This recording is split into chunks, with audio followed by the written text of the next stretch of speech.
Si, comme moi, vous vous intéressez au cinéma asiatique, vous n'êtes pas sans connaître l'éditeur Spectrum Film, qui depuis une petite quinzaine d'années maintenant propose une large sélection de films venus d'Orient. Du cinéma japonais, hongkongais, coréen et, chose plus rare, indien. Au moment où j'écris ces lignes, les derniers titres en question sont Marco et Jallikattu, deux films en provenance de Mollywood. Marco est celui dont j'ai lu le plus de choses pour le moment sur internet. Annoncé comme ultra-violent à un niveau jamais vu dans le cinéma malayalam et même plus généralement dans le cinéma indien, le film est un actionneur bourrin avec un héros barbu badass qui défonce des méchants à la clope au bec, avec des ralentis à foison.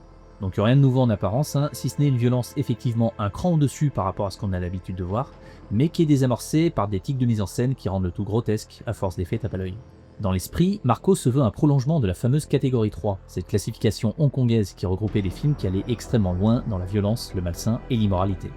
Et si vous n'avez jamais entendu parler de la catégorie 3, j'ai fait une vidéo sur le sujet il y a plusieurs années, et bon, la vidéo date un peu, mais au moins vous aurez toutes les infos pour comprendre de quoi on parle.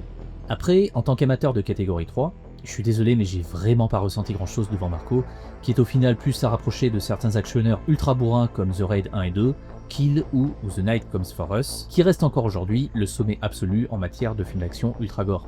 Alors Marco essaye de se réveiller un peu vers la fin, mais c'est trop tard, la cohérence est partie en vacances depuis un moment, et les 80 plans où Marco s'allume sa clope au ralenti auront eu raison de ma patience.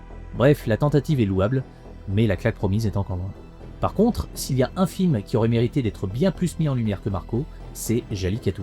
Sorti chez Spectrum Film quelques jours seulement avant Marco, Jallikattu est encore un film issu de Mollywood, mais à l'ambiance radicalement différente. On suit l'histoire d'un groupe d'hommes dans un petit village qui laisse s'échapper un buffle, alors que le village avait justement besoin de sa viande pour vivre. S'ensuit une traque qui va devenir de plus en plus dingue et plonger tous ses protagonistes dans la folie. Le film est absolument imprévisible, sans véritable personnage principal, doté d'une mise en scène folle, servi par un montage à l'avenant, et qui casse complètement les clichés que je m'étais alors fait sur ce type de cinéma. Alors non, le film ne dure pas 3 heures mais 1h30, non, il ne comporte pas de chansons reloues, et il n'y est pas vraiment question d'histoire d'amour.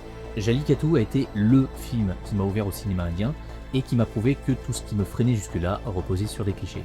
À titre de comparaison, la sensation que j'ai éprouvée devant ce film a été la même que lorsque j'ai vu Memories of Murder pour la première fois. Je faisais face à quelque chose dont les codes culturels m'échappaient encore, mais qui me fascinait, car derrière ça, il y avait surtout la promesse de découvrir de nouvelles histoires, de nouveaux auteurs, bref, un nouveau cinéma.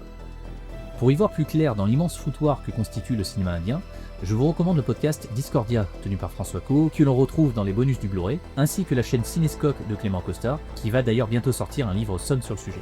Bref, oubliez Marco et jetez-vous sur le Blu-ray de Jallikattu, car si vous cherchez un film impactant, viscéral, novateur et qui en plus peut vous ouvrir vers une autre forme de cinéma, si toutefois RRR ne vous a pas déjà roulé dessus, c'est ici que ça se passe.